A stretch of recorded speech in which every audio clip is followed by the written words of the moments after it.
আল্লাহ আজ্জা জাল্লা সূরাতুল হাক্কায় সূরাটি শুরু করেন খুবই অদ্ভুত এক প্রশ্ন দিয়ে। বস্তুত এটি একটি বিবৃতি। প্রথম আয়াত শুধু একটি শব্দ আল হাক্কা, যার কয়েকটি অর্থ আছে, কিন্তু খুব সহজে অর্থটাকে এভাবে ভাবতে পারেন রিয়েলিটি বা বাস্তবতা। মা আল হাক্কা, বাস্তবতা কি? ওয়ামা আদরাকা মাল হাক্কা, আর কিসে তোমাকে জানাবে যে বাস্তবতা কি জিনিস? সেই প্রশ্নটি করার উদ্দেশ্য হল, আল্লাহ এই সূরাতে দাবি করেছেন যে অধিকাংশ মানুষ বাস্তবতায় বাস করে না। অধিকাংশ মানুষ তাদের নিজস্ব ভার্সন নিয়ে উপস্থিত হয়, কোনটা বাস্তব এবং কোনটা গুরুত্বপূর্ণ, আর সেটাই ঠিক করে দেয় তাদের যাপিত জীবনটি কেমন হবে। তাই আল্লাহ এই সূরায় প্রত্যেকটি মানুষকে চ্যালেঞ্জ জানাচ্ছেন, তারা যেন একটু পেছনে সরে গিয়ে আবারও বাস্তবতা নিয়ে একটু চিন্তা করে। আমরা সকালে জেগে উঠি, নিজেদের চেতনা পুনরায় ফিরে পাই, তৎক্ষণাৎ খুবই বাস্তব কিছু কাজ আমাদের সামনে পড়ে। আছে চাকরি, আছে পরিবার, আছে দায় দায়িত্ব, এখন আরও আছে সেহরি। এভাবে বিভিন্ন কাজকর্মে আমরা প্রত্যহ জড়িয়ে পড়ি। দৈনন্দিন কাজকর্ম, এক কাজ শেষ হলে আরেকটা, এরপর আরেকটা, বারবার ঘড়ির দিকে তাকান, যেন সময়ের হিসেবটা রাখতে পারেন, যেন দিনের বেলা আপনার যে বাস্তব এবং গুরুত্বপূর্ণ কাজগুলো আছে তা শেষ করতে পারেন। আমরা এসব খুঁটিনাটি দৈনন্দিন কাজে এত বেশি জড়িয়ে পড়ি যে একটু থেমে বড় চিত্রটার দিকে আর দৃষ্টি প্রদান করি না। এটি খুবই কমন একটা প্রবণতা যা সকল মানুষের মাঝে দেখা যায়। আমরা দৈনিক কাজগুলোতে এত বেশি আচ্ছন্ন হয়ে পড়তে পারি যে পেছনে সরে বড় চিত্রটার দিকে আর ভ্রুক্ষেপ করি না, নিজেদের বড় কোনো প্রশ্ন করি না, আমার জীবনটা কোন দিকে এগুচ্ছে, কারণ আপনি দৈনন্দিন জিনিসগুলোতে এত বেশি ব্যস্ত। এই ব্যাপারটা এমনকি ব্যবসার দুনিয়াতেও ঘটে। যেমন একটি কোম্পানিতে থাকে অ্যাকাউন্টেন্ট, ইঞ্জিনিয়ার, আরও অনেকে। তারা সকালে উঠে অফিসে যায়, নিজের করণীয় কাজটা করে, কিন্তু সবাই যদি শুধু দৈনন্দিন কাজগুলো করতে থাকে তাহলে একটি কোম্পানিকে বাঁচাতে পারবে না। কাউকে না কাউকে ম্যানেজমেন্টে থাকতে হবে, যিনি বলবেন, না, আমাদের 6 মাসের টার্গেট আছে, আমাদের 1 বছরের টার্গেট আছে। কারো মাথায় বড় চিত্রটা থাকতে হবে। এর উপরে আছে এক্সিকিউটিভ, এর উপরে আছে স্ট্র্যাটেজিস্ট, অ্যানালিস্ট এবং অন্যান্যরা, যাদের কাছে থাকে আগামী 5-10 বছরের প্ল্যান। কারণ শুধু ছোট ছোট ক্ষুদ্র ক্ষুদ্র কাজগুলো করার মাধ্যমে ভীষণ ঠিক রাখতে পারবেন না সবার শেষে কোনটা গুরুত্বপূর্ণ। তো আমাদের ছোট ছোট কাজগুলো আরও বিশাল বিশাল ব্যাপারের সাথে জড়িত থাকে, তাই না? আল্লাহ প্রকৃতির মাঝে এই ব্যবস্থাপনায় সৃষ্টি করেছেন। উদাহরণস্বরূপ মৌমাছি, পিঁপড়া এবং অন্যান্য প্রাণীকুলের মাঝেও দেখা যায় তারা ছোট ছোট কাজ করে। প্রত্যেকটি পিঁপড়া জানে তাকে কি করতে হবে বাসা তৈরির জন্য। প্রত্যেকটি মৌমাছি জানে তাকে মৌচাকের কোন অংশে কাজ করতে হবে। প্রত্যেকেই নিজের ছোট কাজটার কথা জানে, কিন্তু আল্লাহ তাদের ডিজাইন করেছেন আরও বড় কিছু নির্মাণের জন্য। তাদের প্রত্যেকের করণীয় ছোট ছোট কাজগুলোর চেয়েও তারা আরও বৃহৎ কিছুর অংশ। এটা এক ধরনের উপায় যেভাবে আমরা চিন্তা করতে পারি যে বাস্তবতা আসলে কি জিনিস। এই ছোট ছোট কাজগুলো যে আমরা করি, এগুলো যদি আরও বৃহৎ কিছুর সাথে সংযুক্ত না থাকে তাহলে আমাদের কাছে বাস্তবতার প্রকৃত উপলব্ধি নেই। তবে আমাদের দৈনন্দিন কাজগুলো সংযোগহীন। তাই আল্লাহ এই সূরাতে কি করলেন? তিনি বিভিন্ন উপায়ে বাস্তবতার প্রশ্নটাকে বিশ্লেষণ করলেন। আমি এখন যা করব, এই 20 মিনিটের কম সময়ে ওই চিত্রগুলোর একটি আপনাদের সাথে শেয়ার করব। যখন আমাদের জীবনের এই সমস্ত ছোট ছোট মুহূর্তগুলোর সমাপ্তি আসবে, অতি সত্বর অথবা পরে এক সময় আমরা মাটির নিচে চলে যাব। এরপর চরম সত্য ঘটনা, চূড়ান্ত বাস্তবতা আরম্ভ হবে। সেই বাস্তবতায় সব কিছু উল্টে যাবে। এখানে, এই দুনিয়াতে, আমাদের ক্ষুদ্র ক্ষুদ্র কাজগুলো বড় কিছুর দিকে নিয়ে যায়। এভাবেই এই দুনিয়া কাজ করে। আপনি ছোট ছোট কাজ করেন, এমনকি যদি বিশাল কোনো দালান নির্মাণ করতে চান, আপনাকে ফাউন্ডেশন দিয়ে শুরু করতে হবে। একটি একটি করে ইট গাঁথতে হবে, একটি করে কাঠের টুকরা, একটি করে পেরেক, অবশেষে তা বড় কিছুতে পরিণত হবে। কিন্তু শেষ বিচারের দিন সব কিছু উল্টে যাবে। প্রথমে বড় কিছু ঘটবে যা ছোট কিছুর দিকে নিয়ে যাবে। এই চিত্রটাই আল্লাহ তুলে ধরেছেন এবং কিভাবে সেদিন প্রকৃত বাস্তবতা অভ্যুদয় হবে। তো আজকের খুতবায় আমি আপনাদের জন্য সংক্ষেপে সেই চিত্রটি আঁকার চেষ্টা করব। সাধারণত খুতবায় আমি একটি বা দুটি আয়াতের উপর ফোকাস করি, কিন্তু ইনশাআল্লাহ কতগুলো আয়াতের সমষ্টির দিকে একত্রে দৃষ্টি দিব। আমরা আল্লাহর অঙ্কিত চিত্রটি বোঝার চেষ্টা করব, ওই চূড়ান্ত বাস্তবতার চিত্রটি।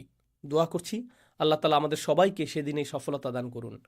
ফাইদা নুফিখ ফিস সূরি নাফখাতুন ওয়াহিদা, অতঃপর যখন সিংগায় ফুৎকার দেওয়া হবে, মাত্র একটি ফুৎকার। সিংগায় ফুৎকার দেওয়ার ধারণাটি আমরা জানি, কিয়ামতের দিন 2বার ফুৎকার দেওয়া হবে। আল্লাহ 2টি হর্নের কথা উল্লেখ করেছেন, কিন্তু এখন আল্লাহ উভয় চিত্রকে এই সূরায় একত্রিত করে দিলেন। তিনি এখানে যা করেছেন, এমনকি সিংগা শব্দটি উল্লেখ করার মধ্য দিয়ে এটা কিছুটা কনসেপ্ট মাথায় নিয়ে আসে। মানুষের স্মৃতিতে যদি প্রাচীন আরবের অমুসলিম কারোর সাথে কথা বলতেন কোরআন নাজিলের সময়কালে, কোরআনের শ্রোতাদের অধিকাংশই মুসলিম ছিল না। সে সময়ের মক্কায় বেশিরভাগই মুসলিম ছিল না, আর তারা এই কথাগুলো শুনছিল।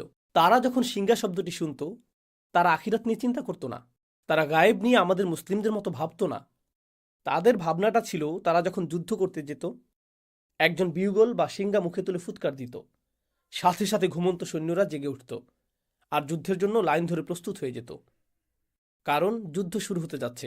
সতর্ক সংকেত প্রদানের সময় এটা। বর্তমানেও মিলিটারি ব্যারাকে, মিলিটারি ক্যাম্পে ইত্যাদিতে অ্যালার্ম সিস্টেম, সাইরেন বা হর্ন বেজে উঠলে প্রতিটি সৈন্য জানে তাকে এক্ষুনি প্রস্তুত হতে হবে, ইউনিফর্ম পরতে হবে এবং রেজিমেন্টে গিয়ে দাঁড়াতে হবে। এমনকি যদি 10,000 সৈন্য হয়, 20,000 সৈন্য হয়, প্রত্যেকে তার করণীয় সম্পর্কে জানে। তারা এলোমেলোভাবে দাঁড়িয়ে থাকে না, সবাই নিজ নিজ রেজিমেন্টে সুশৃঙ্খলভাবে দণ্ডায়মান। হর্নের আওয়াজ সম্পর্কে বলতে গেলে আল্লাহ আজ্জাজাল্লাহ কোরআনের অন্যত্র বলেন, ওমা ইয়ালামু জুনুদা রব্বিকা ইল্লা হুয়া, তোমার রবের বাহিনী সম্পর্কে তিনি ছাড়া কেউ জানেন না। এই হর্ন বেজে উঠলে আল্লাহর সমস্ত সৃষ্টি এমনভাবে আচরণ করবে যেন তারা রিজার্ভ সৈন্য। এই সিগন্যালের অপেক্ষায় ছিল নিজ নিজ পজিশনে প্রস্তুত হতে। সকল সৃষ্টি প্রস্তুত। আল্লাহর সকল ফেরেশতা, আকাশমণ্ডলী, মেঘমালা, পৃথিবী সবাই একই পজিশনে মুভ করবে এই মহাঘটনা সংঘটনের জন্য, এই উপস্থাপনার জন্য। তো ঠিক এরপরেই আল্লাহ বর্ণনা করেন, ফাইদা নুফিখা ফিস-সূরি নাফখাতুন ওয়াহিদা ওয়া হুমিলাতিল আরদু ওয়াল জিবাল, জমিন এবং পর্বতমালাকে উপড়ে ফেলা হচ্ছে, বহন করা হচ্ছে। জমিন এবং পর্বতমালাকে বহন করার ধারণাটা অদ্ভুত, কারণ এখন তারা সবকিছু বহন করে। জমিন আমাকে আপনাকে বহন করে, জমিন আমাদের বাড়ি বহন করে, জমিন সবকিছু বহন করে। আর পাহাড় পর্বত বহন করে বিভিন্ন গাছপালা, পাথর এবং এর উপর স্থাপিত অন্য সবকিছু। তাদেরকে কেউ বহন করে না, তারা সবাইকে বহন করে। আল্লাহ ইতোমধ্যেই এমন একটি দৃশ্য বর্ণনা করেছেন যেখানে আমরা যা কিছুকে বাস্তব ভাবতাম তাকে উল্টে ফেলা হচ্ছে, বিপরীত দিক থেকে উল্টো করে ফেলা হচ্ছে। তো জমিনকে উত্তোলন করা হবে, বহন করা হবে, এর সাথে পর্বতগুলোকেও বহন করা হবে। এটা আরও ইঙ্গিত করে যে আমরা যাকে মনে করতাম এটা সবসময় নিজ স্থানে বর্তমান থাকবে, আমরা যাকে ভাবতাম এর ওজন আছে, দেখা যাচ্ছে এরাই ওজন হারিয়ে ফেলেছে, এদেরকেই তুলে নিয়ে যাওয়া হচ্ছে। ফাদুক্কাতান দাক্কাতাম ওয়াহিদা, আর একই আঘাতে তাদেরকে চূর্ণ বিচূর্ণ করা হবে, ফলে এরা সমান হয়ে যাবে। ধরুন হাতের মধ্যে নরম ভেজা ডো নিলেন, এরপরে সজোরে নিক্ষেপ করলেন, তখন এটা সমান হয়ে যায়। এই ধারণাটাই আল্লাহ বর্ণনা করেছেন যে সমগ্র পৃথিবীর অবস্থা এরকম হবে। তো পৃথিবীর উঁচু নিচু সব হারিয়ে যাবে। কুরআনের অন্যত্র আল্লাহ এভাবে বর্ণনা করেছেন, ওয়াইদাল আরদু মুদ্দাত, যখন পৃথিবীকে টেনে সমান করে ফেলা হবে। অন্য সূরাতে এসেছে যখন সমুদ্রগুলো ফুটতে থাকবে। সূরাতুল কাহাফে তিনি একে বর্ণনা করেছেন সুআইদান জুরুজা হিসেবে, সমতল ভূমি, পিচ্ছিল ভূমি। আর এখানে তিনি বলছেন এটাকে সজোরে নিক্ষেপ করে সমান করে ফেলা হবে। এখন কোনো কিছুকে সমান করে ফেলার অর্থ হলো একটি মাঠ তৈরি করা হচ্ছে। সমগ্র পৃথিবীকে কেন সমতল ভূমিতে পরিণত করে ফেলা হচ্ছে? আয়াতগুলো অগ্রসর হতে থাকলে আমরা দেখব যে একটি দৃশ্য উন্মোচিত হচ্ছে। তিনি বলেন, ফায়াউমা ইদিন ওয়াকাতিল ওয়াকিয়াহ, ওই দিন আসল ঘটনা সংঘটিত হবে। তিনি ইতোমধ্যেই বলেছেন আল হাক্কাহ, আর এখন বলছেন আল ওয়াকিয়াহ। আল ওয়াকিয়াহ দারুণ আকর্ষণীয় একটা শব্দ, কারণ এটি এসেছে ওয়াকি থেকে। ওয়াকি অর্থ ভারী ওজন। তো আল্লাহ বলছেন সেদিন ভারী ওজনের পতন ঘটানো হবে। এটি অদৃশ্য জগৎ থেকে চূড়ান্ত বাস্তবতা পতিত হওয়ার বা ঘটার এক অভিব্যক্তি। কারণ সত্য সবসময় ওজনদার হয়, সত্য গুরুতর, সত্যের সারবত্য আছে, আর মিথ্যা হয় ওজনহীন, ফাঁকা। তো আল্লাহ বলছেন তখন ওজনদার সত্য ড্রপ করা হবে, অর্থাৎ তখন চূড়ান্ত বাস্তবতার অভ্যুদয় হবে। অতপর ওয়ানশাক্কাতিস সামা, এতক্ষণ যা বলেছি তা পৃথিবীতে ঘটতে থাকবে। সমগ্র পৃথিবীকে সমতল ভূমিতে পরিণত করা হবে। এরপর আল্লাহ বলেন ওয়ানশাক্কাতিস সামা, আকাশকে ছিঁড়ে খুলে ফেলা হবে। ইনশিকাক শব্দটি ব্যবহার করা হয় যখন একটি কাপড় নিয়ে মাঝখান থেকে ছিঁড়ে ফেলেন, মাঝখানটা এখন ছিঁড়া, একে বলা হয় ইনশিকাক। আল্লাহ এই শব্দটি ব্যবহার করেছেন আকাশের অবস্থা বর্ণনা করতে। ওয়ানশাক্কাতিস সামা ফাহিয়া ইয়াউমা ইদিন ওয়াহিয়া, এরপর সেদিন এটা খুলে যেতে শুরু করবে। ওয়াল মালাকু আলা আরজালিহা, আকাশ যখন খুলে যেতে শুরু করবে, এই ফাটলটা যখন আবির্ভূত হবে, আল্লাহ বলছেন তখন ফেরেশতারা, সম্ভবত জিবরিল আলাইহিসসালাম দিয়ে শুরু হবে, কারণ এক বচন ব্যবহার করা হয়েছে, কিন্তু এটা ইসমু জিন্স, যা সবাইকে অন্তর্ভুক্ত করে। যাই হোক, ফেরেশতারা আকাশের ওই উন্মুক্ত অংশে লাইন ধরে থাকবেন আমি চাই আপনারা গুরুত্ব দিয়ে বুঝুন এখানে কি ঘটছে। প্রাচীন যুগে যখন সেনাবাহিনী কোনো শহর জয় করতে যেত, দেখা যেত যে প্রাচীন শহরগুলোর চারপাশে বিশালাকার দেওয়াল তুলে প্রতিরক্ষা ব্যবস্থা করা হতো। তাদের থাকতো প্রকাণ্ড গেট। তারা গেটগুলো অত্যন্ত মজবুতভাবে নির্মাণ করত, কারণ শত্রুরা তো আর দেওয়াল ভেদ করে আসতে পারবে না, তাদেরকে আসতে হবে গেট ভেঙে। যদি গেট ভেঙে ফেলা হয়, গেট যদি খুলে ফেলা হয়, তার মানে শত্রুপক্ষ শহর জয় করে ফেলেছে। শহরের পতন হয়ে গেলে আগত বাহিনী তথা আক্রমণকারী বাহিনী গেইটের পাশে লাইন ধরে দাঁড়িয়ে যায় সেনাপতিকে স্বাগত জানানোর জন্য বা বিজয়ী রাজাকে স্বাগত জানানোর জন্য। বিজয় উদযাপনের জন্য প্রস্তুতি নেওয়া হচ্ছে, তাই না? আয়াতগুলোর ভাষাতে ঠিক এরকম একটি চিত্র তুলে ধরা হচ্ছে। শুরুতে জমিনকে সমতল করা হচ্ছে, এরপর আকাশকে ছিঁড়ে খুলে ফেলা হচ্ছে। আচ্ছা, আকাশ ছিঁড়ে খুলে ফেলা বলতে কি বোঝানো হচ্ছে? আপনাদের কেউ কেউ সায়েন্সের ছাত্র বা বাচ্চারা যারা সায়েন্স পড়ে জানে যে আকাশ তো খালি জায়গা, এটা তো ফাঁকা। ছিঁড়ে খুলে ফেলা বলতে কি বোঝাচ্ছেন? আল্লাহ এখানে যা বর্ণনা করছেন তা খুব সহজে ডাইমেনশন দিয়ে বুঝতে পারবেন। আমরা আছি দৃশ্যমান ডাইমেনশনে, যেখানে আমরা একে অপরকে দেখতে পাচ্ছি। আমরা ভাবছি এটাই বাস্তব, কিন্তু ঠিক এই মুহূর্তে আমাদের সাথে ফেরেশতারা আছেন। ঠিক এই মুহূর্তে কিরামান কাতিবিন, মর্যাদাবান ফেরেশতারা আমাদের সব কিছু লিখে রাখছেন একটি খাতায়। এটি এমনকি কালি দিয়ে লেখা হচ্ছে না, এটি কিতাবুম মারকুম, পেজগুলোতে সেলাই করা হচ্ছে। কারণ কালির ক্ষেত্রে যদি পানি পড়ে লেখাগুলো অস্পষ্ট হয়ে যেতে পারে, বা আঙুল দিয়ে ঘষা দিলেও দাগ পড়ে যেতে পারে। কিন্তু লেখা যদি সেলাই করা হয়, আমরা যাকে বলি এমব্রয়ডারি, আমাদের কাজগুলোকে পাতাগুলোতে এমব্রয়ডারি করে নথিভুক্ত করা হচ্ছে কিতাবুম মারকুম। আরবিতে এর নাম রকম। এভাবেই রেকর্ড করা হচ্ছে।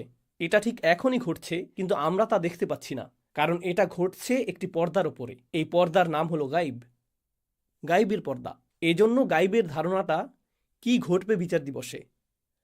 ফাকাশাফনা আনকা গিতাআক, সূরা কাফে যেমন এসেছে। তিনি বলেছেন, আমি পর্দা সরিয়ে দিয়েছি, তোমার সামনে যে পর্দা ছিল তা আমি সরিয়ে দিয়েছি। অতএব এই মুহূর্তে চোখের সামনে একটি পর্দা আছে, যা আমাকে অদৃশ্য জগৎ দেখতে বাধা দিচ্ছে। ঠিক একইভাবে যখন কোনো ডাক্তারের কাছে যান, ওনারা যখন এক্স রে করেন, তারা এক্স রে মেশিনের ভেতর দিয়ে এমন কিছু দেখেন যা আমি আপনি এই মুহূর্তে দেখতে পাচ্ছি না। একটি লেন্স থাকে, একটি ডিভাইস থাকে, যা অদৃশ্য পর্দা দূর করে দেয়। ফলে আপনি শরীরের ভেতরের জিনিসও দেখতে পাচ্ছেন, যা অন্যথায় দেখা সম্ভব ছিল না। একই ব্যাপার মিলিটারি প্রযুক্তিতেও দেখা যায়। তারা থার্মাল গগলস পরিধান করে, যেটা দিয়ে আপনি দেয়াল ভেদ করে দেখতে পাবেন যে অন্য পাশে কতজন লোক আছে বা এরকম কিছু। তো ধারণাটা অনেকটা এরকম। আল্লাহ বলছেন, অদৃশ্যের পর্দা ছিঁড়ে খুলে ফেলা হচ্ছে। অদৃশ্যের ওপারে কি আছে? ফেরেশতারা, অদৃশ্য জগৎ। তারা তখন দৃশ্যমান জগতে প্রবেশ করতে থাকবেন। তখন প্রথমবারের মতো মানবজাতি ফেরেশতাদের দেখতে পাবে শেষ বিচারের দিন। আকাশ ছিঁড়ে যে গেটটি খুলে ফেলা হয়েছে, আল্লাহ বলছেন ফেরেশতারা ওই গেটের সকল পাশে লাইন ধরে উপস্থিত হবেন। ওয়াল মালাকু আলা আরজাইহা ওয়া ইয়াহমিলু আরশা রাব্বিকা ফাওকাহুম ইয়াওমাইযিন সামানিয়া। এবং আরশ, আল্লাহর রাজ সিংহাসন, সেদিন বহন করা হবে ৮ জন দিয়ে। এই ৮ জন কারা সে বিষয়টা আল্লাহ বর্ণনা করেননি, কিন্তু মুফাসসিরগণ বলেন ওনারা ৮ জন বিশেষ ফেরেশতা, যারা আল্লাহর আরশ বহন করার দায়িত্বে নিয়োজিত। আল্লাহর আরশের একটি ভার্সন সেদিন বহন করে আনা হবে, শুধু মানুষকে দেখানোর জন্য যে রাজাধিরাজ আল্লাহ মানুষের বিচার শুরু করতে যাচ্ছেন। কারণ আগের যুগে এখানে প্রতীকের ব্যাপারটা গুরুত্বপূর্ণ। আগের যুগে গার্ডরা রাজাদের বহন করত এক ধরনের ছদ্ম সিংহাসনে, কারণ আসল সিংহাসনটা অন্য কোথাও আছে। এই বহনযোগ্য সিংহাসনটা আনা হয়েছে শুধু বিচার কার্য পরিচালনার জন্য। যদিও রাজার এখন আগমন ঘটেনি, কিন্তু সিংহাসন আনা হয়েছে। তো ওয়াহমিলু আরশা রব্বিকা ফাওকাহুম ইয়াওমাইযিন সামানিয়া, আর্মিরা গেট খুলে ফেলেছে, সিংহাসন আনা হয়েছে ৮ জন দিয়ে। এই ৮ জন কি ফেরেশতা নাকি আল্লাহর অন্য কোনো সৃষ্টি? আলী রাদিয়াল্লাহু তাআলা আনহু সহ অন্যরা বলতেন যে ৮ জন বলতে কি ৮ জন, নাকি ৮,০০০, নাকি ৮ লেজন বোঝানো হয়েছে। মা হিয়া হাদিহি সামান, আমরা জানি না এটা এই ৮ কারা, এটা আল্লাহ আমাদের জানাননি। তো তিনি বলেন ইয়াউমা ইদিন ইউরাদুন, এত সব কিছু কেন ঘটছে? কেন সমগ্র ভূপৃষ্ঠকে সজোরে সমান করে ফেলা হচ্ছে? কেন আকাশ ছিঁড়ে খুলে ফেলা হচ্ছে? হঠাৎ করে কেন ফেরেশতারা সব উপস্থিত হচ্ছেন? কেন সিংহাসন আনা হচ্ছে? এই সমস্ত কিছু কেন ঘটছে? ইয়াউমা ইদিন তুরাদুন, সেদিন তোমাদের সকলকে, তিনি আমাকে বলছেন, আপনাকে বলছেন, সেদিন তোমাদের সকলকে হাজির করা হবে। তুরাদুন লা তাখফা মিনকুম খাফিয়া, তোমাদের কোনো গোপনীয়তাই আজ আর গোপন থাকবে না। তো আপনারা লক্ষ্য করছেন বিশাল বিশাল ব্যাপার ঘটছে। এরপর হঠাৎ করে একেবারে ক্ষুদ্র বিষয়গুলো, যা সমগ্র দুনিয়ার কাছে গোপন ছিল, যা আমি আপনি ছাড়া কেউ জানতো না, যা আমি বলেছি, যা আমি করেছি, যে নিয়ত আমার ছিল, যদিও মানুষ আমার কাজ দেখেছে কিন্তু আমার নিয়ত দেখেনি, ওইটা গুপ্ত ছিল। এমনকি সবাই এখানে নামাজ পড়ার আগে সবাই সালাতুল জুমার জন্য বসে আছেন, কিন্তু আমাদের নিয়তগুলো হয়তো অভিন্ন নয়, কারো হয়তো ভিন্ন নিয়ত আছে। আপনি তা দেখতে পান না, আপনার পক্ষে তা দেখা সম্ভব নয়, এটা গোপন। কিন্তু সেদিন কোনো গোপন জিনিসই আর গোপন থাকবে না, কিছুই লুকায়িত থাকবে না। কিছু সাহাবা এই আয়াত সম্পর্কে বলেছেন, কারণ সেদিন মানুষের পরনে কোনো কাপড় থাকবে না, কেউ কোনো পরোয়া করবে না। আল্লাহ শুধু মানুষের আমলগুলো উন্মুক্ত করবেন না, আল্লাহ তাদের নিজেদেরকে উন্মুক্ত করে দিবেন। তো লা তাখফা মিনকুম খাফিয়া। এখন ব্যাপারটা এমন যেন এই বিশাল ঘটনা, আকাশ এবং সমগ্র পৃথিবীকে নতুন করে সাজানো হয়েছে, নতুনভাবে ইঞ্জিনিয়ারিং করা হয়েছে। এই সমস্ত কিছুর উদ্দেশ্য হলো আমি এবং আপনি। এই সমস্ত কিছুর উদ্দেশ্য হলো যেন আমি আপনি আল্লাহর সামনে দণ্ডায়মান হই এবং বিচারের সম্মুখীন হই। এই সমস্ত কিছু হলো ঘটনার পূর্ব প্রস্তুতি। এখন প্রশ্ন উঠে, আল্লাহ আজ্জাওয়াজাল্লাহ হলেন আল হাকিম, তিনি সকল প্রজ্ঞার মালিক। আর আল্লাহ আজ্জাওয়াজাল্লাহ ইন্নামা আমরুহু ইদা আরাদা শাইআন আইয়াকুলা লাহু কুন ফায়াকুন। আল্লাহ শুধু বলেন হও আর এটা হয়ে যায়। তো কেউ মারা যাওয়ার সাথে সাথে আল্লাহ বলতে পারতেন অমুককে জাহান্নামে ফেলো, অমুককে জান্নাতে রাখো। তিনি তৎক্ষণাৎ সিদ্ধান্ত নিতে পারতেন। তার তো এই মহা আয়োজনের দরকার নেই। তাকে তো আকাশ খুলতে হবে না, ফেরেশতাদের প্রদর্শন করতে হবে না, এরপর সিংহাসন আনতে হবে না, এরপর আমাদের সমস্ত আমলগুলো গণনা করতে হবে না, আল্লাহকে তো ভালো মন্দ গুনতে হবে না। তিনি তো সব ইতিমধ্যেই জানেন। আল্লাহর কাছে আছে সব কিছুর ক্যালকুলেশন, আছে সব কিছুর হিসাব। আল্লাহর চেয়ে কার কাছে উত্তম হিসাব আছে? তাহলে আমাদের সম্মুখে আল্লাহর এই বিশাল দৃশ্যের অবতারণা করার উদ্দেশ্য কি? ব্যাপারটা আসলে ন্যায় বিচারের ধারণার সাথে সম্পর্কযুক্ত। এই দুনিয়াতে মানুষ যে বিষয়গুলো চায় তার মধ্যে একটি হলো ন্যায় বিচার। কিভাবে ন্যায় বিচার হয়? দুটি বিষয় ঘটতে হবে যদি ন্যায় বিচার পেতে চান। প্রথম যে বিষয়টি ঘটতে হবে তা হলো বিচার প্রক্রিয়ার ন্যায্যতা থাকতে হবে, বিচার প্রক্রিয়ার নিরপেক্ষতা থাকতে হবে। দ্বিতীয় যে বিষয়টা ঘটতে হবে তা হলো আপনাকে বিচারটা প্রদর্শন করতে হবে। গোপনে বিচার করতে পারবেন না। যদি পুলিশ কাউকে গ্রেফতার করে, তাকে ধরে এবং জেলে নিক্ষেপ করে আর বলে যে তাকে দোষী সাব্যস্ত করা হয়েছে, তখন প্রশ্ন উঠে কখন তাকে দোষী সাব্যস্ত করা হলো, তার বিচার কখন হলো? ও, এটা গোপনে করা হয়েছে। বিশ্বাস করুন, বিচারটা ন্যায় বিচার হয়েছে। আচ্ছা, বিচারটা যদি গোপনে হয়, সাথে সাথে সবাই চিন্তা করবে বিচারটা যদি এতই ন্যায্য হয় তাহলে গোপনে করলেন কেন? প্রমাণাদি দেখাচ্ছেন না কেন? প্রকাশ করছেন না কেন? অতএব শুধু ন্যায় বিচার করলেই হবে না, ন্যায় বিচারটা সবাইকে দেখাতেও হবে। উভয় ব্যাপারটা ঘটতে হবে। কাউকে জাহান্নামে ফেলা হলো, তখন সে বলতে পারে, হ্যাঁ আল্লাহ আমাকে এখানে ফেলেছেন, কিন্তু আমি খুবই ভালো মানুষ ছিলাম, আমি জানিও না আমি এখানে কেন, আমি তো সৎ জীবনযাপন করেছি। তারা এমনটা বলতে পারে। যদিও তারা ভালো মানুষ না হয়ে থাকে, তবু তারা এই অজুহাতটা দেখাতে পারে, কারণ বিচারটা তো তাদের দেখানো হয়নি, তাই না? প্রকৃতপক্ষে এমনকি সেদিনও কিছু মানুষ অজুহাত দেখানোর চেষ্টা করবে। আল্লাহ কি করলেন? আল্লাহ দেখিয়ে দিলেন, লা তাখফা মিনকুম খাফিয়া, কোনো কিছুই গোপন থাকবে না। ভালো কিছু যেমন গোপন থাকবে না, তেমনি খারাপ কিছু গোপন থাকবে না। আপনি নিজে, আমি নিজে সাক্ষ্য দিব আল্লাহ ন্যায় বিচার করেছেন। এটি একটি ন্যায্য বিচার।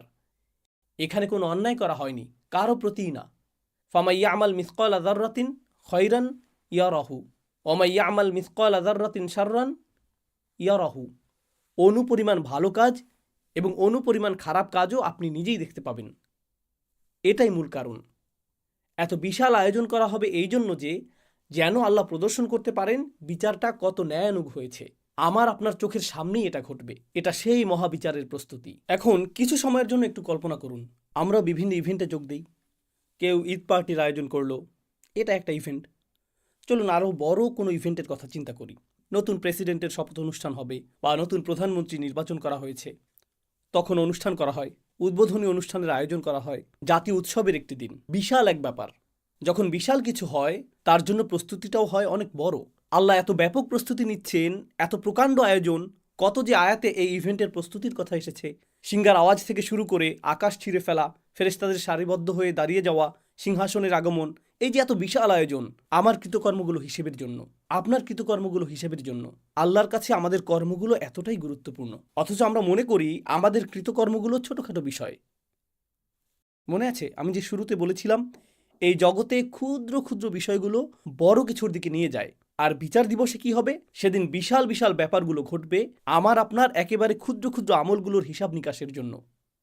তাই আমাদের মুখ থেকে নির্গত হওয়া কোনো শব্দকে আমরা ছোট করে দেখি না, আমাদের কৃত কাজগুলোকেও আমরা হালকাভাবে দেখি না। এটাই মূল কারণ। অতপর তিনি সুবহানাহু ওয়া তাআলা বলেন, ফা আম্মা মান উতিয়া কিতাবাহু বিয়ামিনিহি ফায়াকুলু হা উমুকরাউ কিতাবিয়াহ। মাত্র 2 মিনিট বাকি আছে, তাই সংক্ষেপে তুলে ধরব। আপনারা নিজে নিজে পড়ুন, ইনশাআল্লাহ এর থেকে উপকৃত হবেন। তিনি বলেন, আর যার আমলনামা তার ডান হাতে দেওয়া হবে, যে কেউ যাকে তার আমলনামা ডান হাতে দেওয়া হবে, আল্লাহ আমাদের সবাইকে তাদের অন্তর্ভুক্ত করুন। তো কেউ যখন তার ডান হাতে নিজ কৃতকর্মের খাতাটি পাবে, আল্লাহ বর্ণনা করেন, হা উম হা উম। হা উম মানে এদিকে আসো এবং গ্রহণ করো। হা উমের একটি অর্থ হলো এখানে আসো এবং নাও। আপনারা বিচার দিবসের বর্ণনা আগেও শুনেছেন। সেদিন কেউ কারো কোনো খবর রাখবে না। ইয়াউমা তারাউনাহা তাদহালু কুল্লা মুরদিআতিন আম্মা আরদাআত। এমনকি মা যিনি তার বাচ্চাকে দুধ খাওয়াচ্ছেন, জাস্ট তাকে ফেলে দিবে, জাস্ট তাকে কোল থেকে ফেলে দিবেন। এতটা ভয়ঙ্কর বিচার দিনের বর্ণনা। ইয়াফিরুল মারউ মিন আখিহি ওয়া উম্মিহি ওয়া আবিহি ওয়া সাহিবাতিহি ওয়া বানিহি ওয়া সাহিবাতিল্লাতী তুইহি। আপনি আপনার মা থেকে পালাবেন, বাবা থেকে পালাবেন, ভাই থেকে, স্বামী স্ত্রী থেকে, আপনি আপনার সমগ্র গ্রামবাসী থেকে পালাবেন, পরিচিত সকল মানুষ থেকে। তাদের দেখলেই উল্টো দিকে পালিয়ে যাবেন, কারো ব্যাপারে কোনো পরোয়া করবেন না। বস্তুত লাউ ইয়াফতাদি বিন আযাবি ইয়াউমা ইযিম বিবানিহ। এই আয়াতের কয়েকটি আয়াত পরে আল্লাহ বলেন, অমান ফিল আরদি জামিআ সুম্মা তুনজিহি। সেদিন মানুষ বলবে, ইয়া আল্লাহ, দরকার হলে অন্য সমস্ত মানুষ, আদম আলাইহিস সালাম হতে শুরু করে শেষ পর্যন্ত যত মানুষ আছে সবাইকে জাহান্নামে ফেলেন, কিন্তু আমাকে বাঁচান। এটাই সেদিন তারা বলবে। অমান ফিল আরদি জামিআন সুম্মা ইনজিহ। সেই দিনে কিছু মানুষ ডান হাতে তাদের আমলনামা পাবে। এতে তারা যে কতটা খুশি হবে, তারাই একমাত্র গ্রুপ যারা শুধু নিজেদের জন্য খুশি হবে না, তারা ঘুরে ঘুরে নিজের আমলনামা বন্ধুদের দেখাবে, পরিবার পরিজনকে দেখাবে। আসুন দেখুন, দেখুন আমার ভালো ভালো আমলগুলো দেখুন, দেখুন আল্লাহ আমার সব নেক আমলগুলো লিখে রেখেছেন। প্রশ্ন হলো, জানি বেশি সময় নিয়ে নিচ্ছি, শুধু আর অল্প কয়েক মিনিট নিব। দোয়া করছি আমরা যেন আমাদের আমলনামা ডান হাতে পাই। এমনকি যদিও আমার আমলনামা ডান হাতে পাই, এতে তো শুধু ভালো কাজগুলো লিপিবদ্ধ থাকবে না। আমি তো আর ফেরেশতা না, আমার জীবনে ভুল ত্রুটি আছে। এমন সব কাজ করেছি যা নিয়ে আমি লজ্জিত, ওই কাজগুলোও তো লেখা আছে। যখন এরকম ভালো এবং খারাপ উভয় ধরনের কাজগুলো লিপিবদ্ধ থাকবে সমগ্র জীবনের, কাউকে কি আমি দেখাতে চাইব? সে তখন পৃষ্ঠা উল্টিয়ে বলবে, আরে এটা কি, তুমি এই জঘন্য কাজটাও করেছো? তাহলে লোকটা নিজের আমলনামা অন্যদের কেন খুশি মনে দেখাতে চাইবে? যদিও খাতাটাতে নেক আমলগুলো লেখা আছে, কিন্তু আরও আছে খারাপ কাজগুলো। ব্যাপারটা আসলে কোরআনে বর্ণিত মাগফিরাতের ধারণার সাথে সম্পৃক্ত। যদিও খারাপ কাজগুলো মুছে দেওয়া হয়নি, খারাপ কাজগুলো আসলে ঢেকে দেওয়া হয়েছে, আচ্ছাদিত করা হয়েছে। আপনি বুঝতে পারবেন, আগের দিনে বাচ্চারা কলম দিয়ে কিছু লিখত, লেখাটা ভুল হলে তারা সাদা রং দিয়ে ঢেকে দিত, এর উপর আবার লিখত। লেখাটা দেখে বোঝা যেত এখানে কিছু একটা ঢেকে দেওয়া হয়েছে। ব্যাপারটা ঠিক এরকম। আপনি বুঝতে পারবেন আমার কিছু কিছু কর্ম ঢেকে দেওয়া হয়েছে। আপনি তখন খুশিতে নেচে উঠবেন, আমি যে কত ভুল করেছি, আর আল্লাহ আমার অগণিত ভুলগুলো সাদা রং দিয়ে ঢেকে দিয়েছেন, আর ভালো ভালো আমল দিয়ে তা পরিবর্তন করে দিয়েছেন। দেখুন আল্লাহ আমাকে কতটা মায়া করেন, আল্লাহ আমাকে কত শতবার ক্ষমা করেছেন, আল্লাহ কতটা দয়াবান। আবার এমন কিছু আমল থাকবে, কাজটা আপনার কাছে খুবই ক্ষুদ্র মনে হয়েছিল, খুবই সামান্য সাদাকা, নগণ্য কাজ। একজনকে সামান্য সাহায্য করেছিলেন, কারো দিকে তাকিয়ে মুচকি হেসেছিলেন, রাস্তায় কারো প্রতি দয়া দেখিয়েছিলেন, কারো সাথে শুধু সুন্দর কথা বলেছিলেন, সামান্য কিছু। আপনি এ নিয়ে চিন্তাও করেননি। নিজের আমলনামা খুলে দেখেন ছোট্ট কাজটা বিশাল এক অধ্যায়ে পরিণত হয়ে গেছে। অসামান্য মূল্য, এটার পর্বত সম মূল্য। ইয়া আল্লাহ, কিভাবে এটা এত গুণে বৃদ্ধি করে দিলেন, কিভাবে ছোট্ট আমলটাকে প্রকাণ্ড আমলে পরিণত করে দিলেন। নিজের খাতাটা দেখে আপনার তখন খুশির শেষ নেই। আপনি তখন চারিদিকে ঘুরে ঘুরে, কোরআনের অন্যত্র যেমন এসেছে, ওয়ায়ানকালিব ইলা আহলিহি মাসরুরা, সে তার স্বজনদের কাছে সানন্দে ফিরে যাবে। এটাই বিচার দিনের একটি চিত্র। এটাই হা ও মুকরাউ কিতাবিয়া ইন্নী জনান্তু আন্নী মুলাকিন হিসাবিয়া ফাহুয়া ফি ঈশাতির রাদিয়া। আমি জানি সময় শেষ হয়ে গেছে, অন্তত এই অংশটা। ডান পাশের মানুষেরা, ওনাদের নিয়ে আমি দ্রুত কয়েকটি কথা শেয়ার করতে চাই। সে বলবে, আমি নিশ্চিত জানতাম যে আমাকে আবার হিসাবের সম্মুখীন হতে হবে। হিসাব শব্দটি হিসাবিয়ার অনুবাদ হলো অডিট। অডিট মানে প্রতিটি আইটেম সম্পর্কে জিজ্ঞেস করা হবে। এটা কি, এখানে কি করেছো তুমি, এখানে রাত 2টায় কি করছিলে, অমুক দিন কি করেছো, শুক্রবার রাতে কি করেছো, এখানে কি হচ্ছে, প্রতিটি আইটেম। আমি ভীষণ ভয়ে ছিলাম আল্লাহ আমাকে প্রতিটি বিষয় নিয়ে জিজ্ঞেস করবেন। এখন যেহেতু আমি আমার খাতাটা দেখতে পাচ্ছি, আমি দেখতে পাচ্ছি আল্লাহ আমার প্রতি সদয় আচরণ করেছেন, আল্লাহ আমার হিসাব সহজ করেছেন। তো এখন সে বলছে, খাতাটা হাতে পাওয়ার পর সে দেখতে পাচ্ছে আল্লাহ কতটা সহজ করেছেন। আল্লাহ যার বর্ণনা দিয়েছেন, ফাসাউফা ইউহাসিবু হিসাবান ইয়াসীরা, আল্লাহ অত্যন্ত সহজভাবেই তার হিসাব নিকাশ করবেন। এখন সে আল্লাহর দিকে ফিরে বলছে, আমি যে কতটা আতঙ্কিত ছিলাম এই ভয়ে যে আমি অতিশয় কঠিন এক হিসাবের সম্মুখীন হব। ফাহুয়া ফি ঈশাতিন রাদিয়া। এরপর আল্লাহ বলেন, সে এমন এক জীবন অতিবাহিত করবে যেখানে প্রত্যেকটি জিনিস, একদম সব কিছু তাকে আনন্দিত করবে। সব কিছু এমন হবে, জানেন তো, অনেক সময় ছুটি কাটাতে সবচেয়ে সেরা কোথাও গেলেন, সেখানেও কিছু একটাতে সমস্যা থাকবে। সবচেয়ে সেরা জামাটা পরলেন, সর্বোত্তম খাবার আহার করলেন, সুন্দরতম হোটেল, সুন্দরতম দৃশ্য, হোটেলের সেরা রুমটা পেলেন, সব কিছু পারফেক্ট, তবুও ভেতরে কিছুটা হতাশা অনুভব করছেন। কোনো চিন্তা, কোনো সমস্যা, কোনো একটা বাজে স্মৃতি, কিছু একটা আপনার মাথায়, খাবারটা, কিছু একটা আপনার মাথায়, খাবারটা আসলে এতটা সুস্বাদু লাগছে না। কারণ কিছু একটা এখনো অনুপস্থিত। কারণ সম্পূর্ণরূপে সন্তুষ্ট হওয়া, পুরোপুরি সুখী হওয়া, এটা কি প্রায় অসম্ভব মনে হয় মানুষের জন্য। সম্পূর্ণরূপে, পুরোপুরি, সকল দিক থেকে সুখী হওয়া অসম্ভব। সব সময় কিছু না কিছু থাকবেই যা এই সুখটাকে হ্রাস করে দিবে, অল্প পরিমাণে, কিছুটা ক্ষুদ্রাকারে। লাকাদ খলাকনাল ইনসানা ফি কাবাদ। আল্লাহ জান্নাতের জীবনটাকে যে কতটা মুবালাগা সহকারে বর্ণনা করেছেন, কতটা অতিরঞ্জন সহকারে বর্ণনা করেছেন।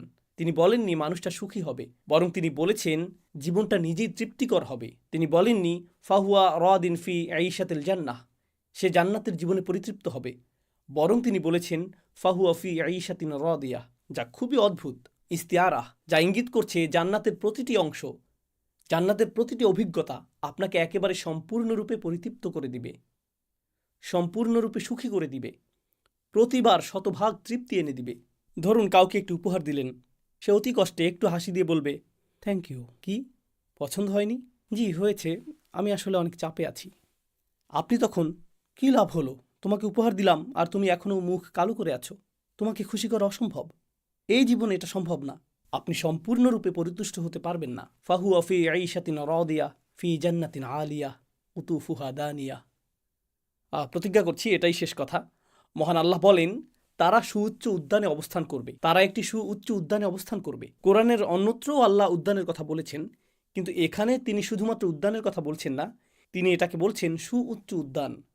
বিষয়টা কৌতূহল জাগ্রতকারী, কারণ আলিয়াহ শব্দটি আক্ষরিক এবং রূপক উভয় অর্থেই ব্যবহৃত হতে পারে। এর মানে কি, এটি হবে এমন একটি বাগান, এটি শুধুমাত্র সুউচ্চই না, এর ফলে আপনি চমৎকার একটা ভিউ পাবেন। এটি হলো একটি আর্থ। আর আমরা জানি যে যখন আপনি দর্শনীয় কোনো স্থানে যান, যখন আপনি পাহাড়ের চূড়ায় ওঠেন, আপনি যদি কখনো হাইকিংয়ে গিয়ে থাকেন অথবা গাড়ি চালিয়ে দূরে কোথাও যান যেখানে চমৎকার ভিউ রয়েছে, যেই মুহূর্তে আপনি চমৎকার কোনো ভিউ দেখতে পান, নিজের ভেতরে একটা প্রশান্তি লাভ করেন। সেখানে দাঁড়িয়ে পরিবেশটা অনুভব করতেই ভালো লাগে। এমনকি আপনি যখন গাড়ি চালিয়ে দূরে ভ্রমণ করেন, কোথাও কোথাও দর্শনীয় কিছু স্থান থাকে যেখানে আপনি কিছুক্ষণের জন্য রাস্তার পাশে গাড়ি পার্ক করেন, যদিও আপনার তাড়া থাকে, কিন্তু আপনি বলেন শুধু 1 মিনিট, 1 মিনিট, 1 মুহূর্তের জন্য দৃশ্যটা দেখে নেই, 1 মুহূর্তের জন্য দৃশ্যটা দেখে নেই। সকলেই আমরা থেমে যাই। আর আপনি যখন উঁচু কোনো স্থানে অবস্থান করেন তখন কিছুটা সাকিনাহ অনুভব করেন। আল্লাহ বলছেন জান্নাতিন আলিয়া।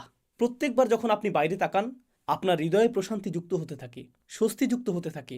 এর দ্বারা এটাও বোঝায় যে জান্নাতে যত দূর দেখা যাবে সবই হবে আপনার, আপনি এর চূড়ায় থাকবেন, আর যত দূর দেখা যাবে সব দিক থেকে এটা হবে আপনার রাজত্ব। ফাহুয়া ফি জান্নাতিন আলিয়া। তবে এর আরও অর্থ রয়েছে। এটা এমন উদ্যান যা হবে অত্যন্ত অভিজাত। আপনারা হয়তো এরকম কথা শুনেছেন, এরা উঁচু স্তরের মানুষ, এদের অবস্থান অনেক উঁচুতে, এরা উঁচু সমাজের মানুষ। আপনি যদি সমাজের উঁচু স্তরে অবস্থান না করেন, তারপরেও যদি উঁচু স্তরের কোনো বিবাহ বা অনুষ্ঠানের নিমন্ত্রণ পান, আপনি সেখানে প্রবেশ করেন আর ভাবেন ওয়াও, এই স্থানটি কল্পনাতুল্য, জানি না এর জন্য উপযুক্ত পোশাক পরেছি কিনা, আমার তুলনায় স্থানটি অনেক বেশি জাঁকজমকপূর্ণ, আমি কোনো কিছু নষ্ট করতে চাই না, আমি কি এখানে বসতে পারবো, সোফাটি অনেক দামি মনে হচ্ছে, আর জানি না এখানে থাকতে পারবো কিনা। তো আপনি অস্বস্তি বোধ করেন, কারণ এটা অতি উঁচু স্তরের, অতি অভিজাত। উদাহরণস্বরূপ আপনি পরিপাটি কোনো জাদুঘরে গেলেন যেখানে লেখা থাকে স্পর্শ করা নিষেধ। এমনকি স্পর্শ করা নিষেধ লেখা না থাকলেও আপনি যখন কোনো বিলাসবহুল অট্টালিকাতে প্রবেশ করেন স্পর্শ করা নিষেধ কথাটি আপনি নিজের ভেতরেই অনুভব করেন। আমাকে সতর্ক হতে হবে, আমি কি জুতা খুলে প্রবেশ করব, আমি কি ওখানে যাব। আপনি তখন অতিরিক্ত সতর্ক থাকেন। কিন্তু আপনি যদি অতিরিক্ত সতর্ক থাকেন, আপনি অস্বাভাবিক বোধ করবেন, কারণ আপনি তাল মিলিয়ে চলতে পারছেন না। তো আল্লাহ সেখানে কি করবেন? আল্লাহ আপনাকে তৎক্ষণাৎ স্বাভাবিক বোধ করাবেন। তিনি বলেছেন, কুতুফুহা দানিয়াহ, ফলগুলো আপনার কাছে চলে আসবে এবং তৎক্ষণাৎ তা আপনার সামনে পরিবেশন করা হবে। সুবহানাল্লাহ। তো আপনার মনে হবে না যে আপনি অস্বস্তিকর অবস্থায় রয়েছেন। না না না, আপনাকে সেই স্থানের প্রতি সম্মান প্রদর্শন করতে হবে না, বরং সেই স্থানটি আপনাকে সম্মান প্রদর্শন করবে। কুতুফুহা দানিয়াহ। তিনি বলেছেন, কুলু ওয়াশরাবু হানিয়াম বিমা আসলাফতুম ফিল আইয়ামিল খালিয়াহ। এখন খাও এবং পান করো তৃপ্তি সহকারে, নিশ্চিন্তে উপভোগ করো, রিল্যাক্স। কোরআনের অন্যত্র আল্লাহ জান্নাতের এমন কাপের কথা উল্লেখ করেছেন যা থেকে পানীয় উথলে পড়ছে, অর্থাৎ পানীয় ছিটকে পড়ছে কিনা সেটাও আপনি লক্ষ্য করছেন না। এটা লক্ষণীয় কোনো বিষয় হবে না। আপনারা একে অপরের সাথে খেলা করবেন, আপনারা হাসি ঠাট্টা করবেন, খেলা করবেন, তখন সকলে মিলে খাবার উপভোগ করবেন, একে অপরের সঙ্গ উপভোগ করবেন। আল্লাহ বিচার দিবসের এই দৃশ্যপটটি উল্লেখ করেছেন। বিচার দিবসের ঠিক পরের অবস্থা, তখন মানুষ অত্যন্ত আতঙ্কিত থাকবে এই জন্য যে সে হিসাবের সম্মুখীন হবে। ফাহুয়া ফি আইশাতিন রাদিয়াহ ফি জান্নাতিন আলিয়াহ কুতুফুহা দানিয়াহ কুলু ওয়াশরাবু হানিয়াম বিমা আসলাফতুম ফিল আইয়ামিল খালিয়াহ। সেই দিনগুলো যা অতিবাহিত হয়ে গিয়েছে, যা শূন্য হয়ে গিয়েছে, প্রতিনিয়ত এই দিনগুলো শূন্য হয়ে যাচ্ছে। আপনি একদিন পেছনে ফিরে যেতে পারবেন না, আপনি এক সপ্তাহ পেছনে ফিরে যেতে পারবেন না। গত কয়েকদিনের কথা চিন্তা করুন, আমরা হিসাবও রাখতে পারছি না, সময় এত এত দ্রুত এগিয়ে যাচ্ছে। তো এই দিনগুলো হবে এরকম, আপনি পেছনে ফিরে তাকাবেন আর জীবনকে মনে হবে এটা যেন একটা বোতল যা দ্রুত শূন্য করা হয়েছে। আল্লাহ এই ধারণাটিকেই এখানে বর্ণনা করেছেন। এর উদ্দেশ্য হলো যাতে আপনি এবং আমি উপলব্ধি করতে পারি যে এই পৃথিবীতে আমাদের হাতে যে কয়েকদিন সময় রয়েছে, আসুন এর সর্বোত্তম ব্যবহার করি, যাতে আমার আমলনামাটি এমন কৃতকর্ম দিয়ে পরিপূর্ণ করতে পারি যার ফলে আমরা তা উন্মুক্ত করে অন্য একজনকে দেখাতে পারবো যে দেখো আমি কত চমৎকার কাজ করেছি, আর আল্লাহ আমার প্রতি অসম্ভব করুণা করেছেন। আল্লাহ আজ্জাজাল্লাহ আমাদের সকলকে ডান দিকের অধিবাসীদের অন্তর্ভুক্ত করুন, যারা ডান হাতে আমলনামা গ্রহণ করবেন। আর মহান আল্লাহ আমাদেরকে মিলিত করুন তার জান্নাতে, চমৎকার সুউচ্চ সেই উদ্যানে। বারাকাল্লাহু লি ওয়া লাকুম ফিল কুরআনিল হাকিম ওয়া নাফা'নি ওয়া ইয়্যাকুম বিল আয়াতি ওয়া যিকরিল হাকিম।